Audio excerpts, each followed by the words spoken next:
நம்ம என்ன மூடில் எழுந்துக்கிறோமோ அதே மூடில் தான் அன்றைக்கி நாள் ஃபுல்லாக நம்ம ட்ராவல் பண்ணுவோம். நம்ம ரிலாக்ஸாக இருந்தோம்னு வச்சுக்கோங்களேன், அன்றைக்கி டே ஃபுல்லாக ரிலாக்ஸாக இருக்கும்.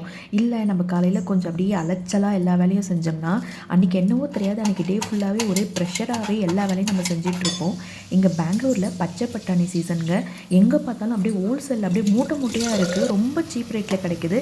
ஸோ நான் மேக்ஸிமம் இந்த டைமில் அதை வாங்கி யூஸ் பண்ணிவிடுவேன். எல்லா சமையலுக்கும் பச்சை பட்டாணி கொஞ்சம் கொஞ்சம் ஆட் பண்ணிவிடுவேன். ஸோ இந்த நியூ இயர்க்கு நீங்கள் என்ன ரெசல்யூஷன் எடுத்தீங்க? ஏதாவது வெயிட் லாஸ் பண்ணணும், இல்லை நம்ம இங்கே போகணும் அங்கே போகணும், ஏதாவது ரெசல்யூஷன் இருக்கும். ஆனால் நான் ஒரு ரெசல்யூஷன் எடுத்தேன். அது சக்ஸஸ்ஃபுல்லாக கம்ப்ளீட்டாக 1 மந்த் நான் கம்ப்ளீட் பண்ணிட்டேன். என்னென்னா, மினிமம் செவ்வாய்க்கிழமை வெள்ளிக்கிழமையாவது வீட்டு வாசலில் கோலம் போட்டு விளக்கேற்றணும்னு சொல்லிட்டு அதை நான் இந்த 1 மந்த் பண்ணேன். இதில் எனக்கு என்ன கிடைச்சதுன்னா, எனக்கு ஃபஸ்ட்டு ஒரு மன திருப்தி கிடைச்சிது. செகண்ட், எனக்கு அது ஒரு பாசிட்டிவிட்டியாக ஃபீல் ஆகுது.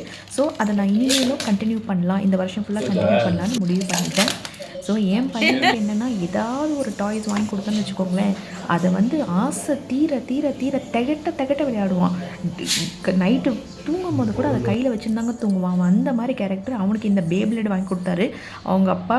இதில் வந்து என்ன வேற கூப்பிட்றான், டே இது என்னடா பழைய பம்பரை மாதிரி இருக்கேன்னு நான் சொன்னேன். மா இது பேப்ளேட்மா, இது கூட உங்களுக்கு தெரியலையாம்மா? ஏன்னா அவனை பொறுத்த வரைக்கும் அம்மான்றவங்களுக்கு எதுவுமே தெரியாது. இதுதான்.